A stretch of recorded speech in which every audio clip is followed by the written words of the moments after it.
स्वर्गामधल्या अमरपुरीमध्ये इंद्राचा सोमयाग सुरू आहे.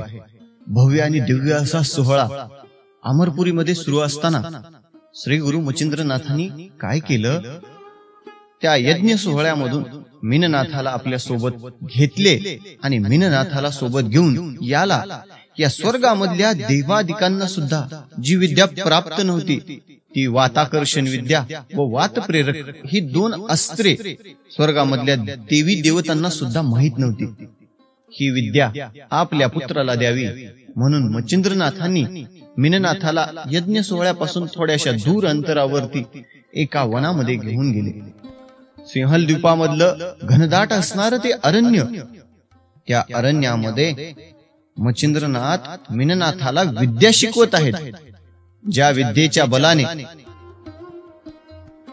देवी देवतांना सुद्धा परास्त करता येतं, अशी ही घनघोर असणारी विद्या, ही विद्या आपल्या पुत्राला मच्छिंद्रनाथ देत आहेत.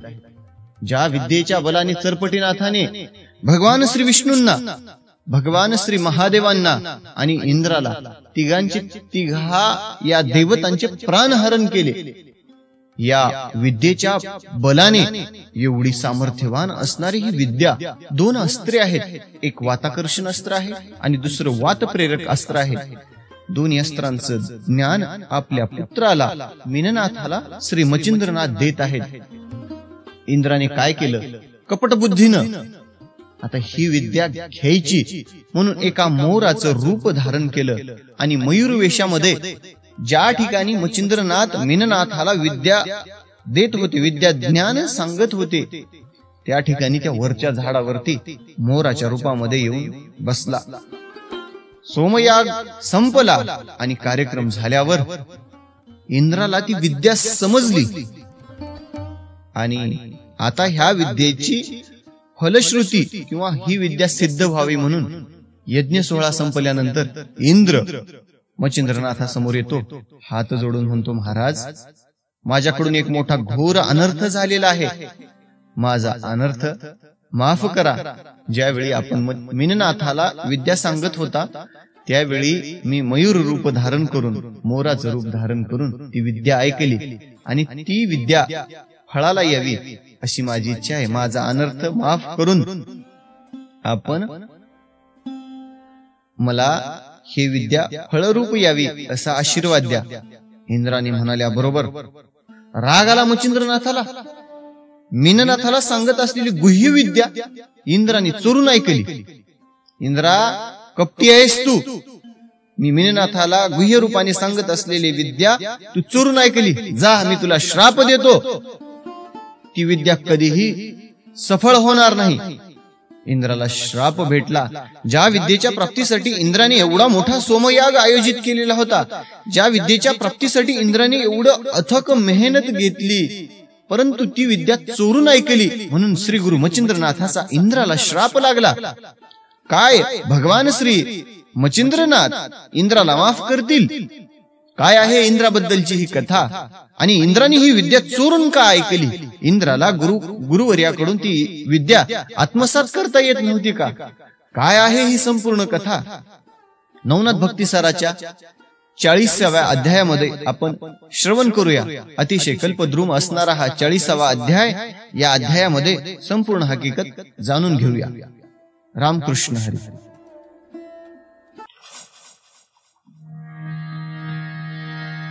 हरी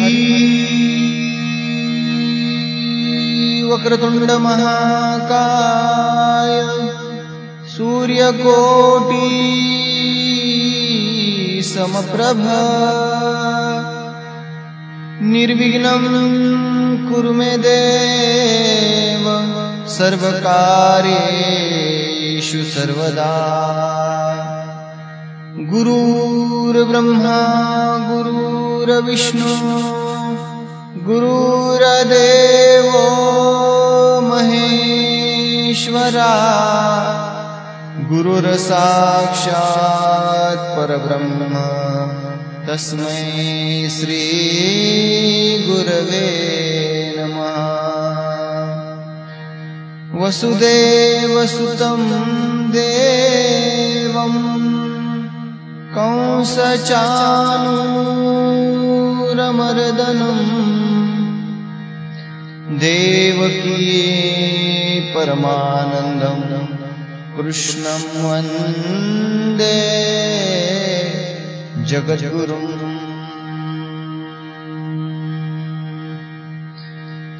मनोजवं मारुततुल्यवेगं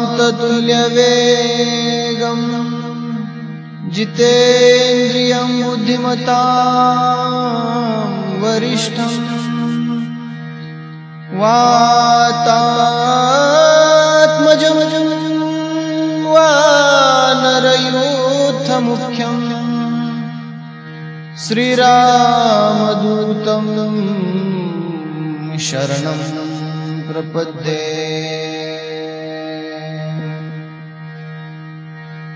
सच्चिदानन्दरूपाय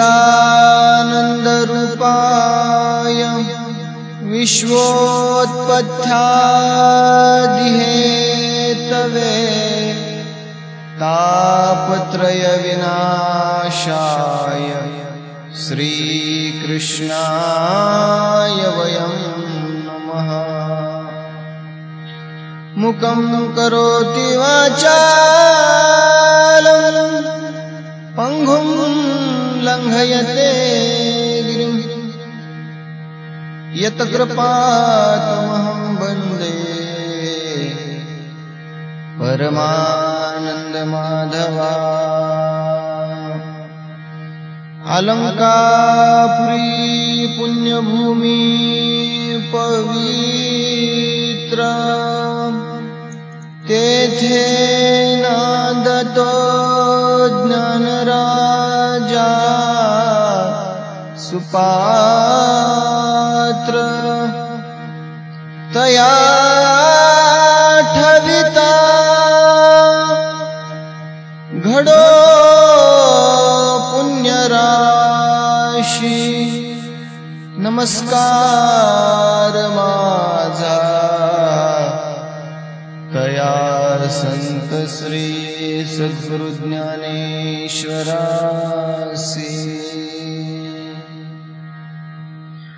मंगल भवन अमंगलहारी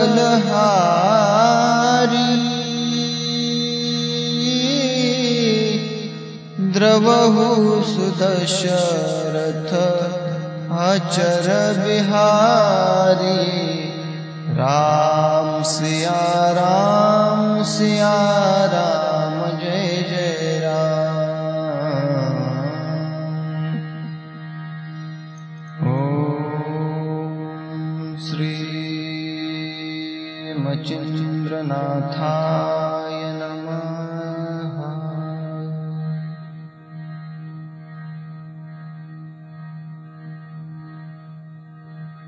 ज्ञानदेव रचिला पाया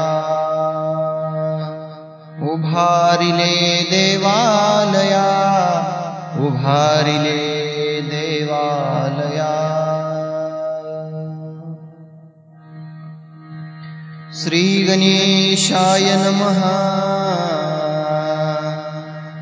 जय जयाजी पंढरीनाथा कुंडलीक वरदा रुक्मिणी कांता दीनबंधो अनाथ नाथा पुढे ग्रंथ बोलवी। मागिले अध्यायी रसाळ वचन तुआ बोलविले कृपे करुणा। स्वर्गी चरपटीनाथे जाऊन इंद्राचा गर्व हरिलासे। हरिहरांची जिंकुनी कोटी पुढे लोभाची भेटी। गमन कळा नारद होटी प्राप्त झाली महाराजा। उपरी मणिकर्णिकेचे करुणी स्नान पुढे पातले पाताळ भुवन घेऊ देऊनी बळीचा गौरवमान वामना ते भेटला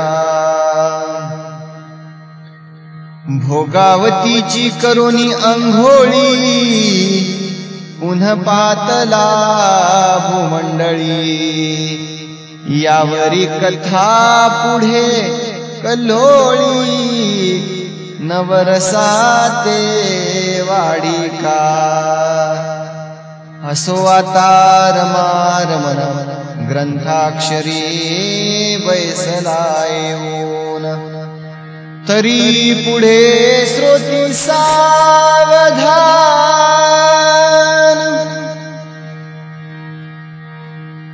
कथा रस घ्यावा की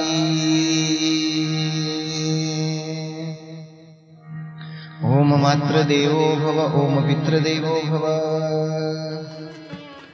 रामकृष्ण हरी श्री गुरुला वंदन करून कथेला सुरुवात करूया ग्रंथकर्त्यांनी श्रोत्यांना निवेदन केलं श्रोते हो सावधान ऐका आता पुढे कथा काय होते लक्ष देऊन ऐका जेणेकरून तुमच्या चित्ताला तुमच्या जीवनाला मुक्ती प्राप्त होईल ग्रंथकर्त्यांनी गोड असं निरूपण केलेलं आहे चरपटीनाथाने वाताकर्षण अस्त्राच्या प्रभावाने भगवान श्री विष्णूंना भगवान शंकरांना आणि इंद्र देवतांना वाताकर्षण विद्येचा प्रयोग करून तिन्ही देवतांना जमिनीवरती धाडकन पाडलं त्यांचा जीव हरण केला त्यांचं प्राण हरण केला एवढी ही प्रबळ असणारी वाताकर्षण विद्या अमरपुरीमध्ये इंद्र एकांत ठिकाणी आपल्या आसनावरती बसलेले आहेत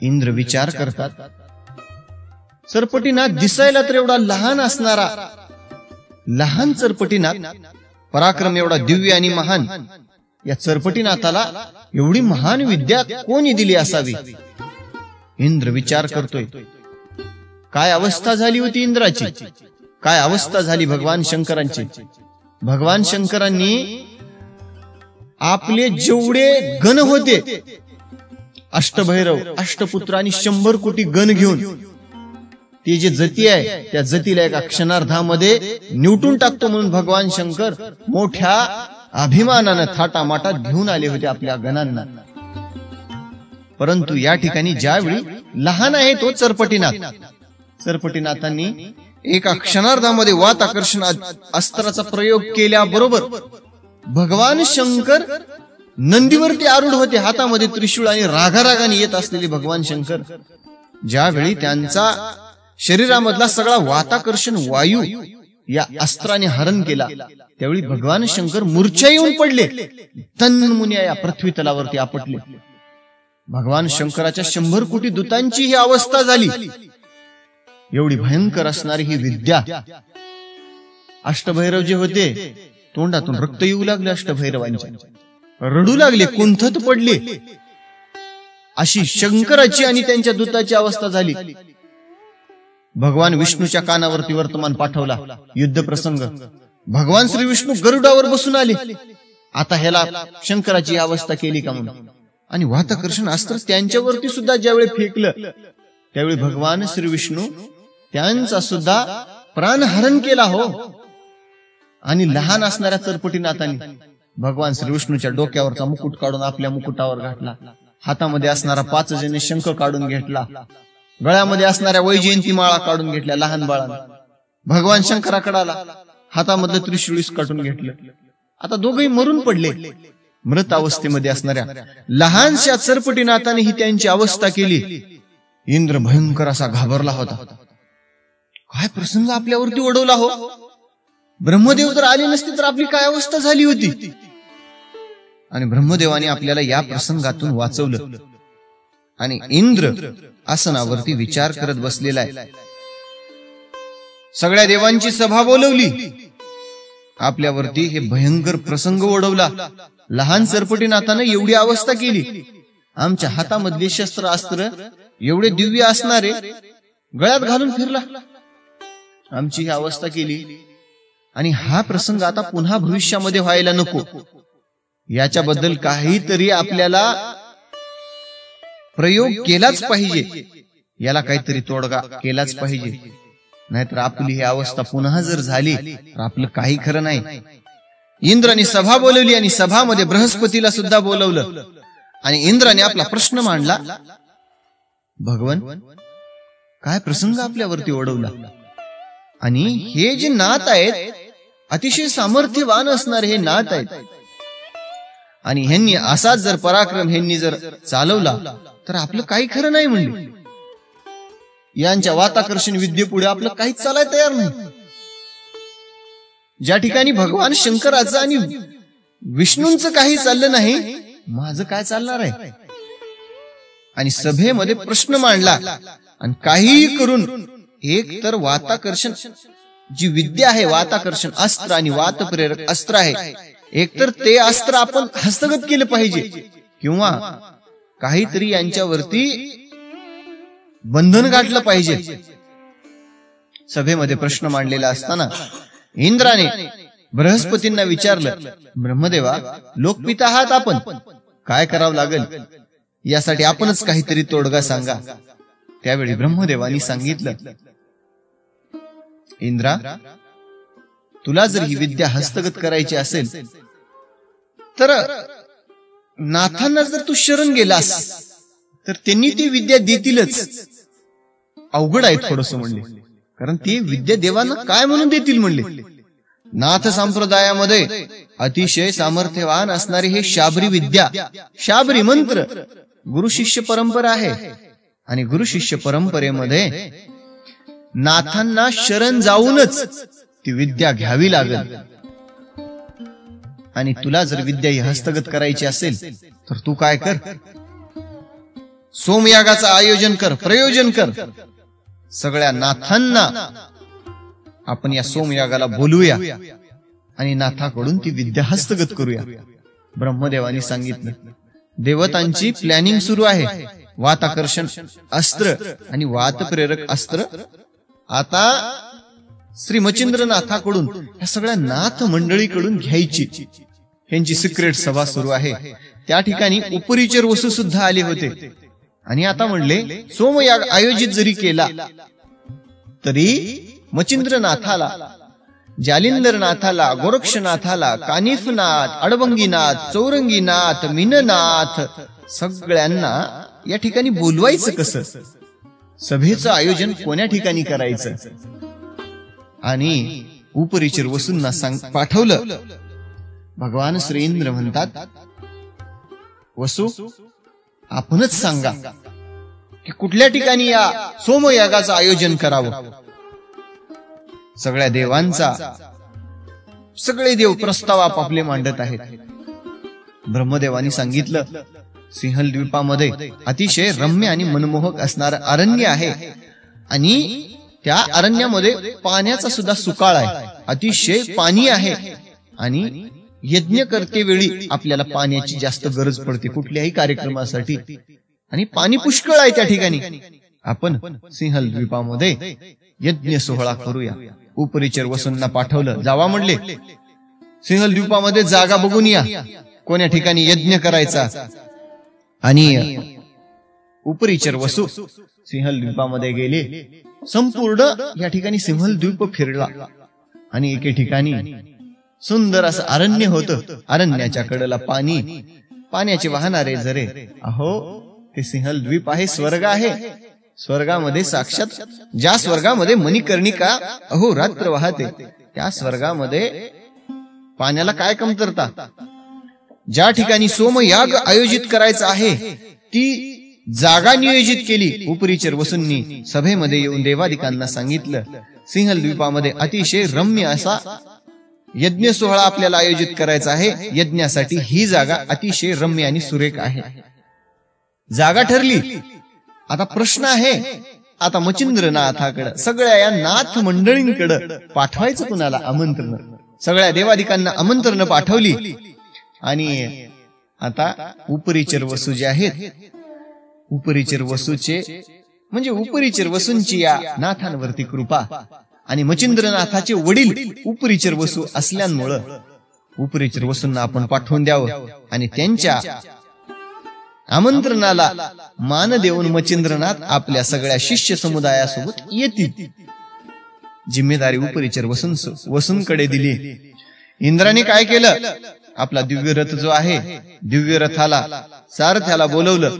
त्या रथामध्ये उपरीचर वसूंना बसवलं आणि जावा म्हणले, भूमंडळावरती जावा आणि सगळ्या नाथ मंडळींना घेऊन या. परंतु कथा ऐकताना एक गोष्ट लक्षात घ्या, हा जो सगळा खटाटोप इंद्राचा सुरू आहे का, तो आपल्या नाथ मंडळींकडे जी वात प्रेरक विद्या आणि वात आकर्षण विद्या आहे ती प्राप्त करण्यासाठी इंद्राने हा सोहळा आयोजित केलेला आहे. दुसरा काही उद्देश नाही या सोहळ्याचा. आणि ठरल्याप्रमाणे उपरीचर वसू यानामध्ये बसले आणि बद्रिकाश्रमाच्या तीर्थक्षेत्रामध्ये आले. मच्छिंद्रनाथ बद्रिकाश्रमामध्ये भगवान श्री महादेवांच्या सानिध्यामध्ये आहेत आणि त्या ठिकाणी गेल्यानंतर सगळेच्या सगळे नाथ मंडळी मच्छिंद्रनाथाला घ्यावं आणि नंतर बाकी नाथांना आपण घ्यावं असं म्हणून उपरीचर वसू यानामध्ये बसून बद्रिकाश्रमाच्या तीर्थक्षेत्रामध्ये आले. त्याच वेळी योगायोगाने बद्रिकाश्रमामध्ये गोरक्षनाथ, धर्मनाथ, चौरंगीनाथ, कानिफनाथ, गोपीचंद राजाची कथा आपण ऐकली. गोपीचंद राजाचा कसा गोपीचंद नाथ झाला ती कथा ऐकली. जालिंदरनाथ त्याच ठिकाणी होते आणि अडबंगी नाथ सुद्धा बद्रिकाश्रम क्षेत्रामध्ये योगायोगाने ही सगळी नाथ मंडळी त्या ठिकाणी उपस्थित होते. उपरीचर वसू आले, मच्छिंद्रनाथाला पाहिलं आणि आपले पिताश्री आलेले आहेत म्हणून मच्छिंद्रनाथ धावून गेले आणि आपल्या वडिलांच्या चरणावरती माथा ठेवला, मनोभावे वंदन केलं. उपरीचर वसूंना बसण्यासाठी आसन दिलं. या म्हणले, पिताश्री आपण आलात, स्वर्ग लोकामधून आपण या ठिकाणी प्रयोजन केलं, आपण निश्चितच काही कार्य साधून आला असाल, या बसा. पाहुणचार केला उपरीचर वसूंचा.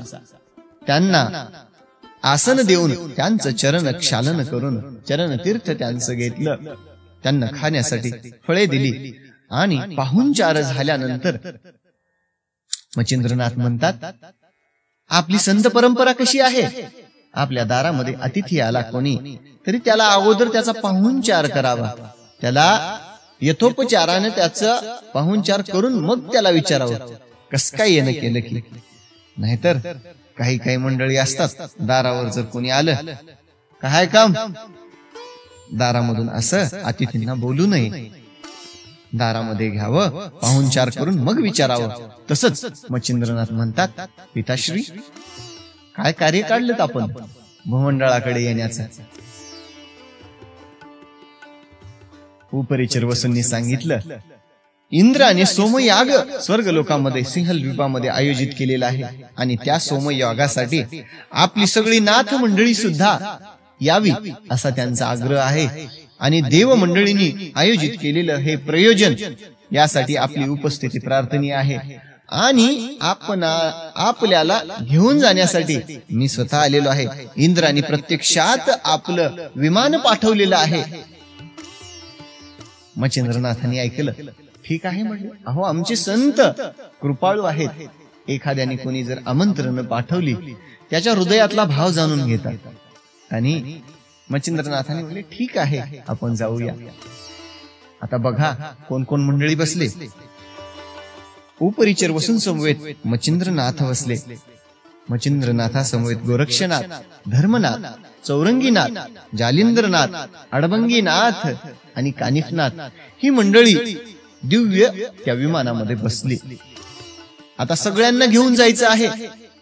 आता गोपीचंद राजा ज्या ठिकाणी आहेत, मैनावतीला सुद्धा घेऊन जावं लागेल. मैनावती कुठे होती? हेलापट्टण नगरीमध्ये होती. तिथून ते विमान हेलापट्टणामध्ये आलं. मैनावतीला त्या ठिकाणी बसवलं. तिथून कुठे गेले?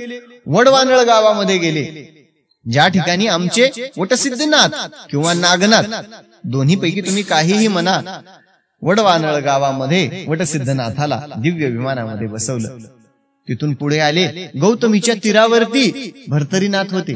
गौतमी तीरावरती येऊन भर्तरीनाथाला विमानामध्ये बसवलं. अवंती नगरीमध्ये आले. अवंती नगरीमध्ये चरपटीनाथ होते. आणि रेवणनाथ कुठे होते? मागे अध्यायामध्ये आपण श्रवण केलं की विटे गावामध्ये रेवणनाथ स्थायिक झाले होते. विटे गावामध्ये रेवणनाथाला आपल्या या विमानामध्ये बसवलं. सगळी जी नाथ मंडळी होती सगळ्यांना घेतले, सगळेजण विमानामध्ये बसले आणि सिंहल द्वीपामध्ये जो यज्ञ सोहळा आहे इंद्राचा सोमयाग, त्या यागासाठी सगळेच्या सगळे नाथ मंडळी निघालेली आहे. अमरपुरीमध्ये आले. अमरपुरीमध्ये आल्यानंतर इंद्राने पाहिलं सगळेच्या सगळे नाथ मंडळी आलेली आहेत. आदराने पुढे गेलं, सगळ्यांच्या चरणावरती माथा ठेवला. आता लहान असणाऱ्या चरपटीनाथानं हे हाल केले आणि आता इंद्राची चांगल्याच या ठिकाणी नामहरण केलं होतं. आणि इंद्राने सगळ्यांच्या चरणावरती साष्टांग प्रणिपात करून सगळ्यांना मनोभावे अमरपुरीमध्ये घेऊन आले. त्यांचं आदरातिथ्य केलं आणि षोडशोपचारे त्यांची पूजा करून सगळेजण देवाधिक मंडळी आता सिंहल द्वीपामध्ये. आता जर श्रोते हो, तुम्ही जर मन लावून जर खरंच कथा ऐकली असेल तर पाठीमागच्या अध्यायामध्ये वृत्तांत आलेला होता. ज्यावेळी गोरक्षनाथ मच्छिंद्रनाथाला स्त्री राज्यामधून बाहेर घेऊन जात होते, त्यावेळी मीननाथाला सोबत घेतलं होतं. आणि मच्छिंद्रनाथाच्या आणि मीननाथाच्या शोकामध्ये बुडालेली मैनाकिनी अतिशय शोक व्यक्त करत होती. आपले पती स्त्री राज्यामधून आता जात आहेत आपल्याला सोडून. आणि ज्यावेळी तिला शोक म्हणजे शोक सागरामध्ये मैनाकिनी बुडालेली आहे, धरणीवरती अंग गडबडा लोळत आहे. आणि त्या अवस्थेमध्ये उपरीचर वसूंनी मैनाकिनी रडत आहे म्हणून ज्यावेळी उपरीचर वसू आले त्यावेळी मैनाकिनीला या ठिकाणी वचन दिलं होतं की स्वर्गामध्ये ज्यावेळी इंद्र सोमयाग आयोजित करेल त्यावेळी मी तुला मच्छिंद्रनाथाला भेटतो, येऊ दे. मच्छिंद्रनाथाची आणि तुझी भेट घडवितो आश्वासन दिलं होतं उपरीचर वसूंनी. आणि तो यज्ञ सिंहल द्वीपामध्ये सुरू आहे.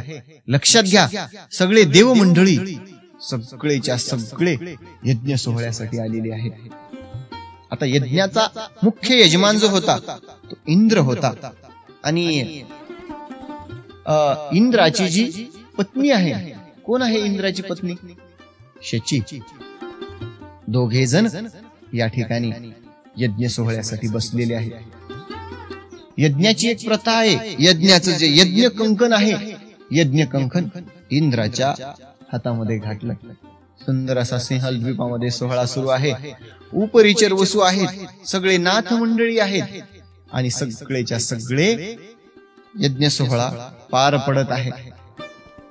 आणि त्यावेळी मच्छिंद्रनाथाला या मैनाकिनीची आठवण आली. सिंहल द्वीपामध्ये आपला मीननाथाला या सिंहल द्वीपामध्ये मच्छिंद्रनाथांनी पाठवलेलं होतं. ज्यावेळी मैनाकिनीची आठवण मच्छिंद्रनाथाला आली, आपल्या पित्याला सांगितलं. उपरीचर वसूंना मच्छिंद्रनाथ म्हणतात, मैनाकिनीला सुद्धा या यज्ञ सोहळ्यासाठी आपण घेऊन या. लक्षात घ्या, प्रेम, माया आणि जिव्हाळा हे देवाधिक होते. आणि देवाधिक सुद्धा या संसाराच्या मायेमध्ये बंधनामध्ये किती अडकले होते देव असून सुद्धा. मग ज्या अर्थी देवांची ही अवस्था आहे, आपल्या मानवांचं काय असो.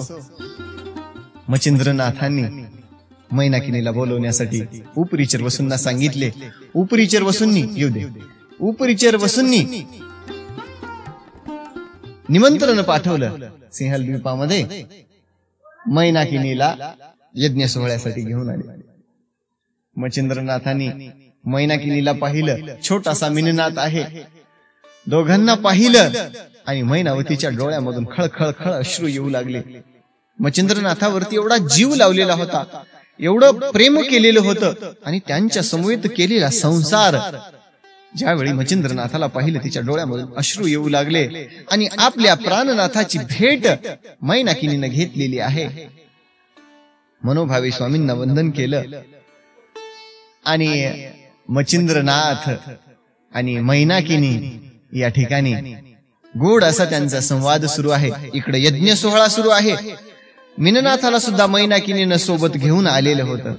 त्या स्वर्गामधल्या सिंहल द्वीपामध्ये अतिशय रम्य आणि भव्य दिव्य स्वरूपाचा चालू असणारा हा सोहळा. मुख्य यजमान इंद्र शची सोहळा सुरू आहे. आणि त्यावेळी मच्छिंद्रनाथाने विचार केला, आपल्याकडे असणारी ही वाताकर्षण विद्या, आपल्याकडे असणार हे वाताकर्षण अस्त्र आपण मीननाथाला द्यावं. म्हणून मच्छिंद्रनाथांनी काय केलं, मच्छिंद्रनाथांनी मीननाथाला सोबत घेतलं आणि त्या ठिकाणी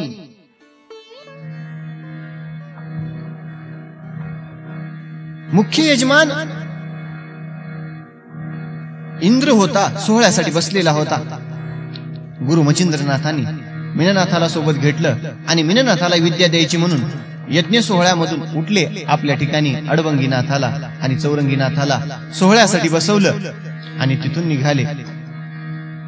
ब्रह्मदेवानी पाहिलं की आता मच्छिंद्रनाथ जात आहेत. इंद्राला खुणावलं, इंद्रदेवता आपण मोकळं व्हा आणि काय करा म्हणले. बघा म्हणले मच्छिंद्रनाथ जात आहेत, खुणवून सांगितले आणि इंद्राला खून कळाली आणि आपल्या हातामधलं जे यज्ञ कंकण होतं, यज्ञ कंकण काढलं आणि त्या ठिकाणी दुसऱ्या यजमानांना घालून इंद्र मोकळे झाले. इकडे मच्छिंद्रनाथ निघाले. आता मीननाथाला ही वाताकर्षण विद्या आणि वात प्रेरक विद्या द्यायची म्हणून निघालेले मच्छिंद्रनाथ एका झाडाखाली सिंहल द्वीपामध्ये शांत अशा त्या अरण्यामध्ये आले. आजूबाजूला कोणी नाही का हे पाहिलं आणि गुप्त स्वरूपामध्ये विद्या द्यायची होती. ती विद्या इतर कोणीही ग्रहण करू नये म्हणून विशेष असं गुप्त स्थान निवडलेलं होतं. आणि मच्छिंद्रनाथ मीननाथाला विद्याभ्यास करून घेत आहेत मीननाथाकडून. इकडे यज्ञ सोहळा सुरू आहे आणि त्याच वेळी ही विद्या चोरून घ्यायची असं इंद्राने ठरवून सगळा हा अट्टहास कशासाठी केलेला होता. संपूर्ण हा अट्टहास जे नाथ संप्रदायाकडे, नाथ मंडळीकडे वातप्रेरक विद्या, वातप्रेरक अस्त्र हे जे आहे हे प्राप्त करण्यासाठी हा सोहळा आयोजित केलेला होता. मच्छिंद्रनाथांनी विद्याभ्यास मीननाथाकडून करून घेत आहेत. त्याच वेळी इंद्राने मयूर रूप धारण केलं आणि मयूर वेशामध्ये त्या झाडावरती येऊन बसले आणि संपूर्ण ही जी विद्या आहे, संपूर्ण विद्या श्रवण करून घेतली. इंद्राने कपटाने ती विद्या हस्तगत केली. ज्यावेळी गुरु मच्छिंद्रनाथ मीननाथाला विद्या देत आहेत त्याच वेळी कपट वेशाने मोराचा वेश धारण करून इंद्राने ही विद्या हस्तगत केली. यज्ञ सोहळा संपूर्ण झाला. यज्ञ सोहळ्यामध्ये आता इंद्राने आता ही विद्याभ्यास झाल्यानंतर सगळेजण यज्ञ सोहळ्याच्या ठिकाणी आले. आता मच्छिंद्रनाथाला माहित नव्हतं की इंद्राने मयूर रूप धारण करून ही विद्या हस्तगत केलेली आहे. ज्यावेळी अतिथींना आपापल्या स्वस्थानी पाठवून द्यायचं होतं, त्यांची बोळवण करायची होती, यथोपचाराने इंद्राने काय केलं, मच्छिंद्रनाथाजवळ आला. इंद्र हात जोडून इंद्र मच्छिंद्रनाथांना म्हणतो, गुरुवर्य अतिशय छान प्रकारे हा यज्ञ सोहळा झाला, परंतु या यज्ञ सोहळ्यामध्ये माझी मोठी चूक झाली, माझ्याकडून मोठा अपराध घडला गुरुवर्य, आणि माझा अपराध पोटाशी घालून मला माफ करा. मच्छिंद्रनाथ म्हणाले, काय झालं इंद्रदेवता?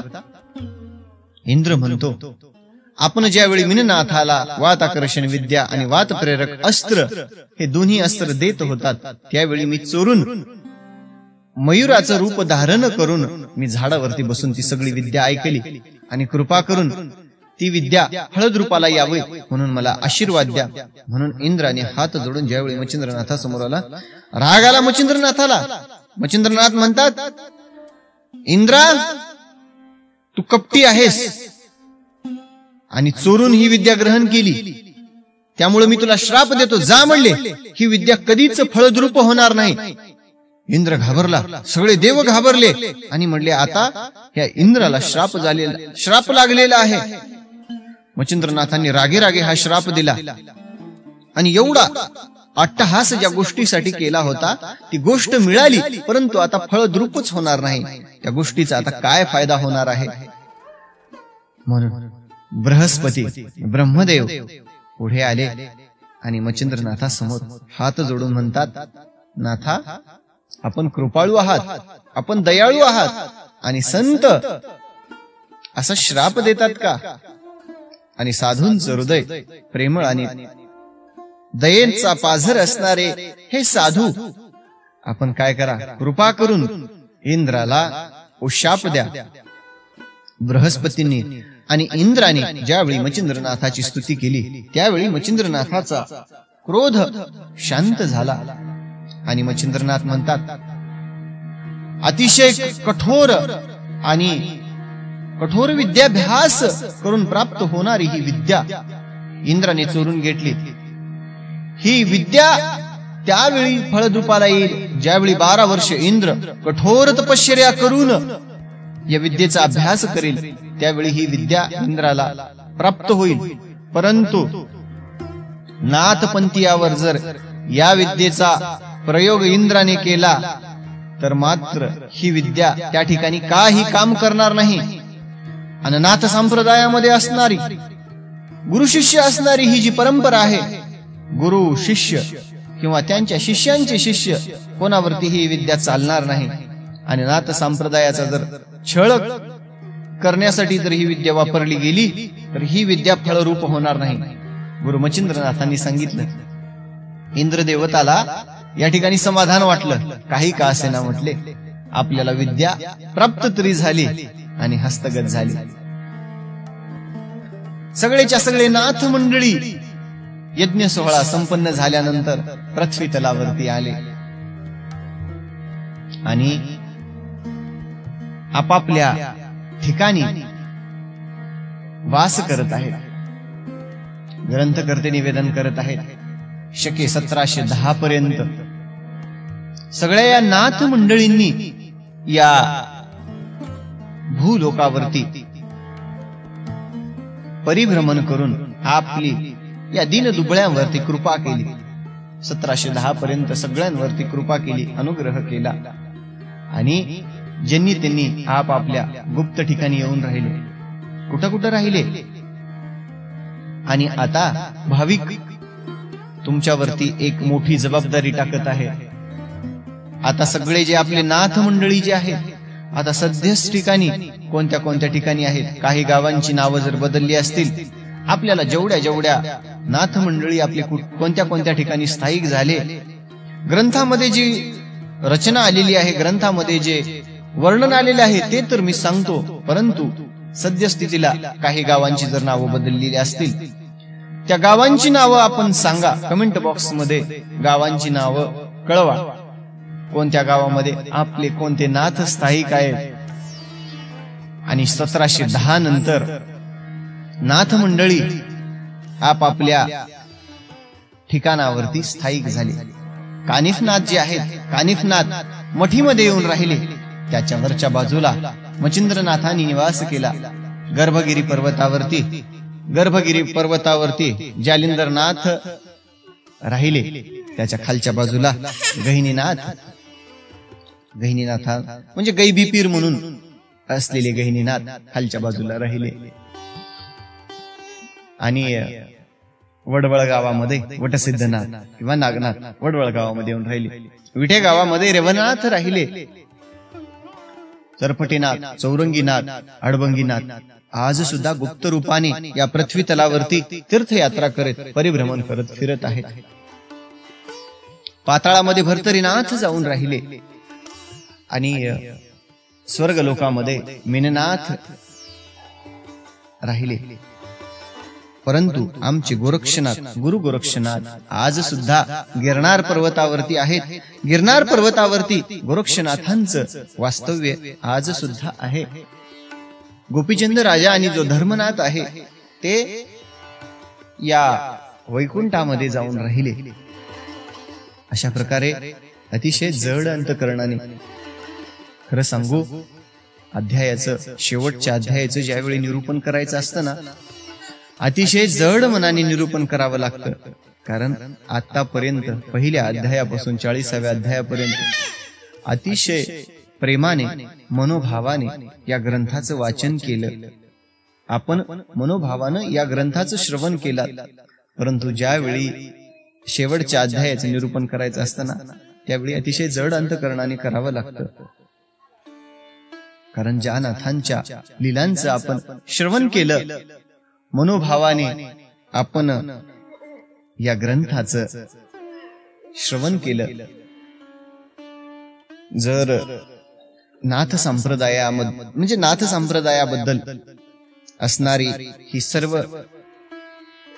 सगळ्या नाथ मंडळींनी केलेली लीला, नाथ संप्रदायाचा आमच्या प्रसार पुढे यांची जी शिष्य मंडळी होती, मच्छिंद्रनाथ, गोरक्षनाथ, जालिंदरनाथ, अडबंगीनाथ, चौरंगीनाथ, सगळेच्या सगळे नाथ मंडळी आपापल्या ठिकाणी ज्यावेळी जाऊन स्वस्थानामध्ये राहिले. गिरनार पर्वतामध्ये गोरक्षनाथाचं आज सुद्धा वास्तव्य आहे. गुरु गोरक्षनाथांचे काही मंत्र आहेत, आपण आता देणार आहोत. जर साधकाने मनोभावाने जर ते मंत्र श्रवण केले, पठण केले आणि जर त्या मंत्राचा जे नियम आहेत त्या नियमामध्ये राहून जर सेवा केली तर ते मंत्र सिद्ध होतात आणि वाचकांना त्याची फळप्राप्ती अवश्य होते गिरनार पर्वतामध्ये. अशा प्रकारे ग्रंथकर्ते निवेदन करत आहेत.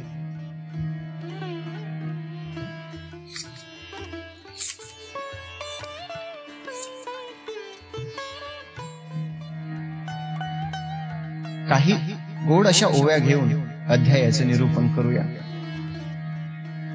शके 1921 साली आषाढी एकादशीच्या पुण्य पर्वावरती हा ग्रंथ लिहून पूर्ण झाला.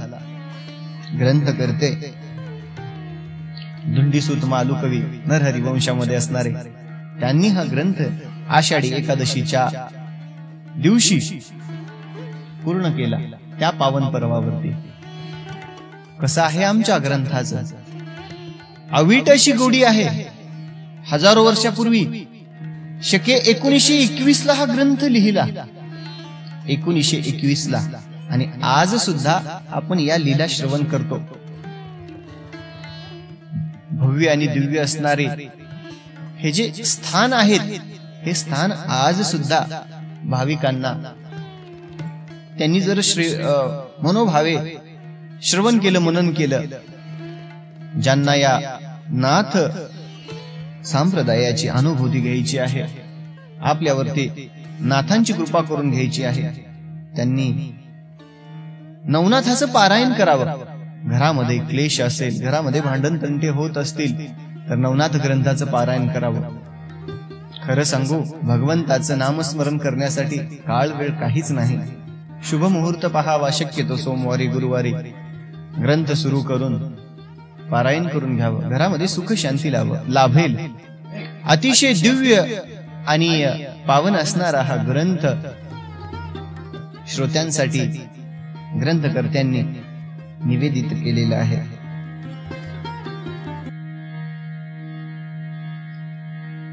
आणि ग्रंथाबद्दलचा हा महिमा ग्रंथकर्त्यांनी निवेदन केलेला आहे.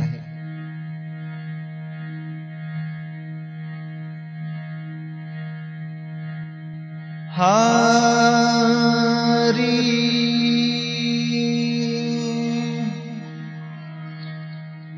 तरी ती कथा सुरस श्रवण पठन होता, त्यास हिवताप मधुरा नवजव्रास, शांती होईल सर्वस्वी. यावरी 40व्यात कथन सर्वनाथा ते पाक शासन स्वर्गी नेवनी करी हवन विद्यार्थी रूपे अर्थ पुरविला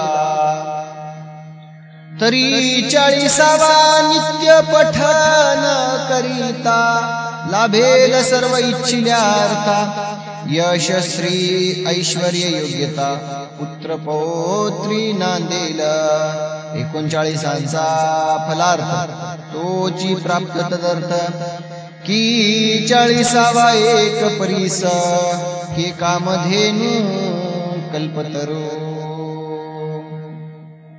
कामधेनु आणि कल्पतरू असणारा हा 40वा अध्याय जर आपल्याच्यानं 39 1 ते 39 अध्यायापर्यंत जर वाचणं शक्य होत नसेल तर त्या साधकांसाठी 40वा अध्याय कल्पवृक्ष असणारा हा 40वा अध्याय पठन श्रवण करावा। या अध्यायाच्या पठनाने श्रवणाने साधकाच्या मनामधल्या सर्व इच्छा पूर्ण होतील, घरामध्ये सौख्य नांदेल। ग्रंथकर्ते सांगत आहेत परीस असणारा हा अध्याय गोरक्ष बोलतो वाचे करुणा त्याते असत्य मानील जन जो निंदक याते दाविल निंदून तो अधिकारी विघ्नांचा। आणि जर कोणी जर या आमच्या नवनाथाच्या अध्यायाची निंदा जर केली आणि कोणी आमच्या संप्रदायाबद्दल जर निंदवचन जर बोलला तो अधिकारी विघ्नांचा आहे। ग्रंथकर्ते सांगतात इहलोकी परलोकी राहणार नाही परमसुखी निर्वंश पावनी शेवटी वंशी पिचेल ग्रंथ निंदिता।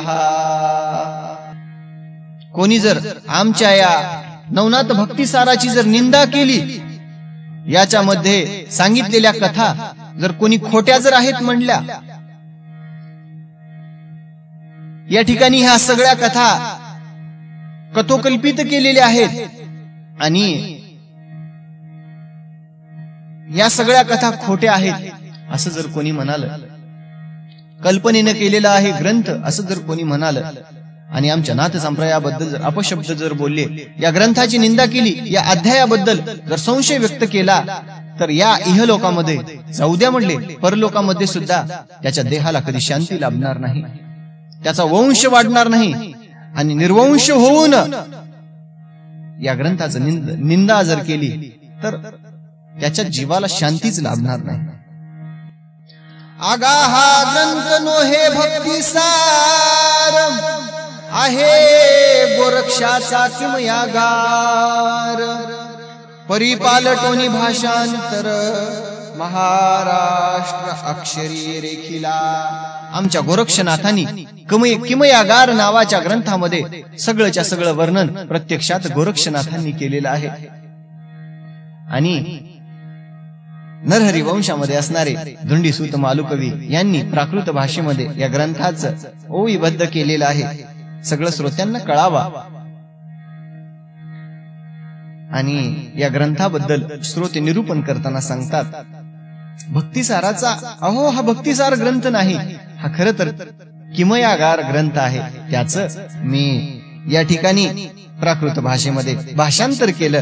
महाराष्ट्र अक्षरी रेखीला, महाराष्ट्रामध्ये जी मराठी भाषा आहे, मराठी भाषेमध्ये आपल्या सगळ्या श्रोत्यांसाठी मी भाषांतर केलं। धुंडीसूत मालुकवी म्हणतात मनोनी श्रोते हो भाविक जन सोडून द्या निंदा वचन विश्वास परस्वार होऊन मोक्ष मुक्काम करी की। श्रोते हो, तुम्ही अविश्वास सोडून द्या आणि मनोभावे विश्वास ठेवून या ग्रंथाचं मनन श्रवण पठन करा। महीपती या धुंडीसूत मालुकवी सांगतात मोक्ष मुक्काम करून घ्या। तरी हा ग्रंथ संग्रह करून चमत्कार पहावा पठन करून हे 40 प्रसंग मंत्र निर्वाण महासिद्धीचे असती की. श्रोते हो, जर तुम्हाला खरंच जर या ग्रंथावरती जर संशय वाटत असेल, हा ग्रंथ आपल्या घरामध्ये संग्रह करून ठेवा आणि या ग्रंथाचं पठन होत नसेल तर श्रवण करून चमत्कार पहा. हे 40 प्रसंगाचे हे जे मंत्र निर्माण आहेत, महासिद्धीचे भांडार आहेत, आणि आपण पठन करून खरोखरच चमत्कार पहा. हे 40 मंत्र परोपकारी आहेत, दुःखाची करतील बोहरी, तरी संग्रह करून उगलेची घरी, ठेवा विश्वास धरून या. मनामध्ये विश्वास ठेवा, हा ग्रंथ संग्रह करून ठेवा आणि प्रत्यक्षात याचं सामर्थ्य पहा. तुमचे दुःख भस्म केल्याशिवाय हा ग्रंथ राहणार नाही. या 40 अध्यायात मंत्र यंत्र सुखकारक असती अति पवित्र, दुःख दरिद्र हरण सर्वत्र, गोरक्षानी निर्मिले. गोरक्षनाथांनी मंत्र तंत्र आणि निर्माण केलेला किमयागिरी ग्रंथ, त्याच रूपांतर नवनाथ भक्तिसाराचं आहे. तुमचं दुःख दरिद्र सगळं हरण होईल आणि तुम्ही सुखी व्हाल. पठन करिता षण्मासमिती, जो अध्याय जे कार्याप्रती, ते कार्य होईल आणि संशय चित्ती. पठन करून पाहावे. या अध्यायाची ही जी फलश्रुती दिलेली आहे ना, ती फलश्रुती आपण प्रत्यक्षात ज्या अध्यायाचं जे फळ दिलेलं आहे त्यानुसार आपण अध्याय पठन करा, आपल्याला निश्चित फळ मिळेल. या उपरी वाचिता नये जरी, तरी संग्रह करून ठेवावा घरी, नित्य वंदिता नमस्कारी करी त्यातची घडेल. आता काही जण म्हणतील, महाराज आम्हाला तर वाचता येत नाही, आम्ही या ग्रंथाचं वाचन कसं करावं, आम्ही याची फलप्राप्ती कशी करून घ्यावी. त्यासाठी ग्रंथकर्त्यांनी सांगितलेली आहे, आपल्याला जर वाचता येत नसेल ना, श्रवण करा. आणि निदान म्हणले हे सगळं जर होत नसेल तर नवनाथ भक्तिसाराचा पवित्र असा हा ग्रंथ आपल्या घरामध्ये आणून ठेवा. वाचा येत नाही ना, ठीक आहे, दररोज सकाळी उठल्यानंतर स्नान करावं आणि स्नान करून भक्तिभावाने नवनाथ भक्तिसार या ग्रंथाची पूजा करावी.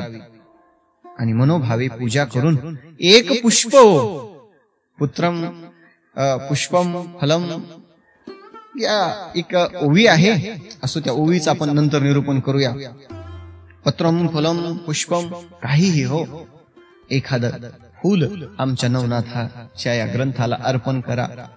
बेलाचं जर एक जरी पान तुमच्यानं, म्हणजे एक जरी पान, जास्त जरी भेटत नसतील, एक जरी पान आपण जर मनोभावानं वाहिलं, फूल घ्यायचं, ओम नवनाथाय नमः म्हणून फूल या ग्रंथाला अर्पण करा. किंवा बिल्वपत्र, बेल जर असेल, ओम श्री गुरु मचिंद्रनाथाय नमः म्हणून बेलपत्र अर्पण करा. ओम श्री गुरु गोरक्षनाथाय नमः बेलपत्र अर्पण करा. नवनाथ ग्रंथामध्ये आपल्याला वाचणं जर शक्य होत नसेल तर 10 सुपाऱ्या ठेवा. एक सुपारी गणपतीची, या ठिकाणी श्री गणेशाचं वंदन करण्यासाठी, गणेशाच्या आव्हानासाठी एक सुपारी, आणि बाकी नवनाथांच्या 9 सुपाऱ्या ठेवून या ग्रंथाचं पूजन करा. हो बस, ग्रंथकर्त्यांनी स्वतः सांगितलं आहे, या उपरी वाचिता नये जरी, तरी संग्रह करून ठेवावा घरी. वाचणं होत नसेल ना, संग्रह करून ठेवावा. नित्य वंदिता नमस्कारी कार्य त्यातची घडेल, परंतु नित्य नेमानं पाया पडावं, मनोभावानं पुष्प किंवा फळ अर्पण करावं. पवित्र असे जे सण समारंभ आहेत त्यांना नैवेद्य दाखवावं. आणि आमच्या नाथ संप्रदायामध्ये वड्याचं निवद दाखवलं जातं, आणि संतांना वडे फार आवडतात बरं का. आज सुद्धा आमचे नाथ गुप्त रूपाने पृथ्वी तलावरती परिभ्रमण करत असतात. पारायण करत असताना विशेषतः वड्याचा या ठिकाणी नैवेद्य करावा. जोंधळ्याची खीर, आंबील असं नाथ संप्रदायाचं म्हणजे आमच्या संतांना आवडतं, भगवंतांना हे नैवेद्य आवडतं. गुप्त रूपाने येऊन ते ग्रहण करतील.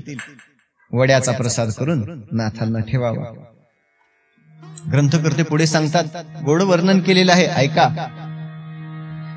एक कुसुम झोकोनी वरती, चला म्हणावे मम कार्या प्रती,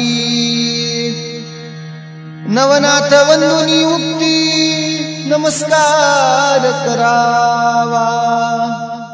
एक कुसुम, एक फूल घ्यावं, मनोभावाने ग्रंथावरती ठेवावं आणि आपण कार्याला जात असताना चला नवनाथा माझं कार्य करण्यासाठी चला म्हणून निघावं. अहो तुमचं ते कार्य पूर्णत्वाला नेण्याची जिम्मेदारी आमच्या नाथ मंडळीवर, आमच्या नवनाथावरती आहे. प्रत्यक्षात ओवीबद्ध केलेलं आहे. ऐसा याचा आहे मार्ग, करुनी पहावा चमत्कार चांग, नवनाथ ओढवनी अंग, कार्य तुमचे करतील की. असा हा मार्ग आहे हो. प्रत्यक्षात करून पहावा आणि नवनाथ तुमचं कार्य अवश्य करतील. तरी असो विजय संपत्ती,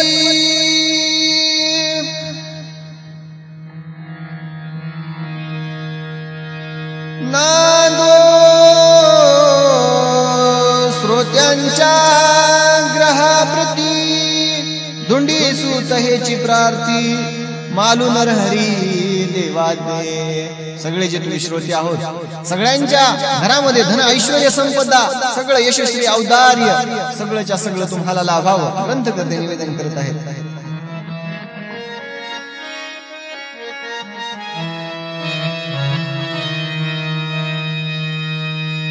शके 1741 प्रमाथी नाम ज्येष्ठ मास, शुक्ल पक्ष प्रतिपदेस ग्रंथ समाप्त झाला. शके 1741 प्रमाथी नामाचं ज्येष्ठ महिना सुरू होता. प्रमाथी नाम संवत्सरामध्ये ज्येष्ठ मासामध्ये शुक्ल पक्षाच्या प्रतिपदेस हा ग्रंथ समाप्त झाला. तरी ओव्या सर्व समस्त 7,600 उपरी ऐसे दैदिप्यवंत, ओव्या मंत्र सती.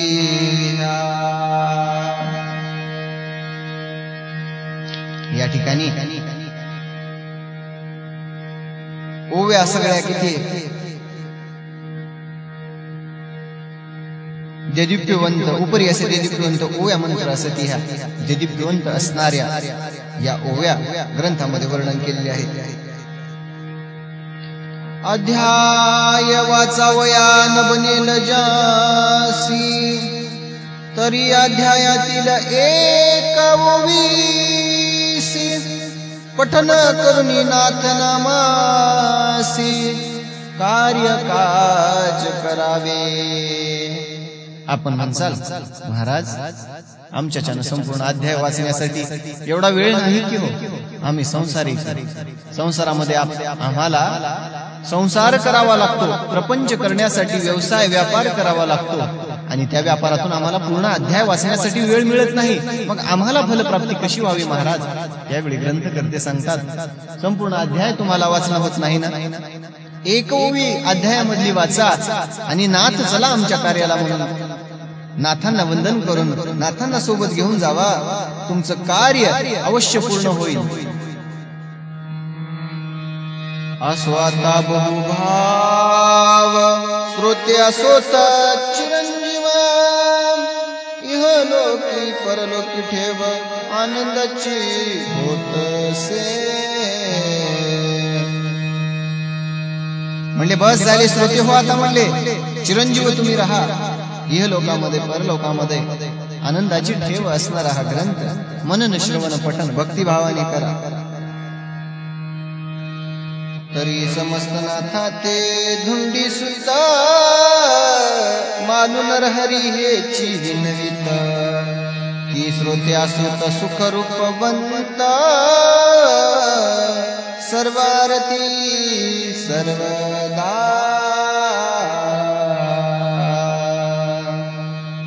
सगळे श्रोतेजन तुम्ही सुखी रहा, आनंदाने रहा, ग्रंथकर्ते निवेदन करत आहे.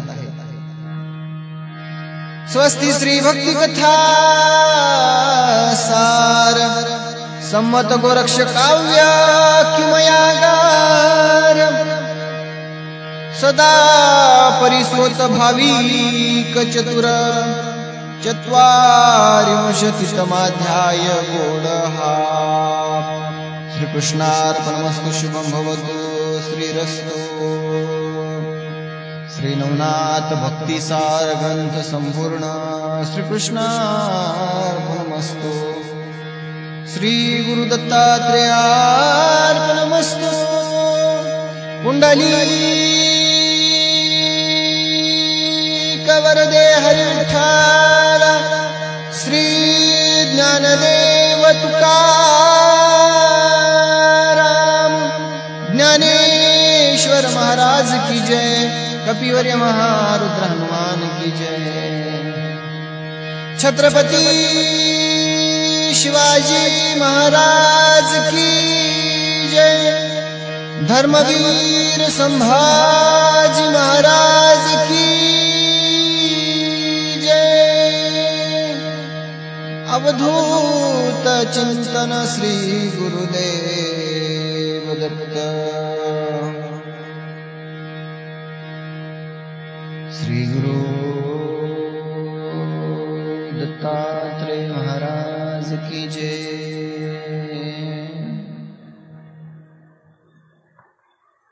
रामकृष्ण हरी. इथपर्यंत जर आपण मनोभावाने हा अध्याय जर श्रवण केलेला असेल तर या अध्यायाची फलश्रुती आपल्याला प्राप्त झालेली आहे. नवनाथ भक्तिसाराचा 40वा अध्याय परिसाप्रमाणे आणि कामधेनूप्रमाणे तुमच्या सर्व इच्छा पूर्ण करेल.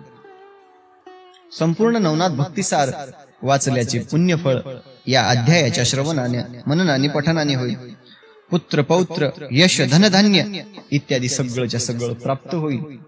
तुम्हाला संपूर्ण अध्याय जर वाचणं ऐकणं शक्य होत नसतील तर कल्पवृक्ष असणारा आणि चिंतामणी सारखा परिस असणारा हा 40वा अध्याय वाचावा, श्रवण करावा, पठन करावं. आपल्याला निश्चित फलप्राप्ती होईल.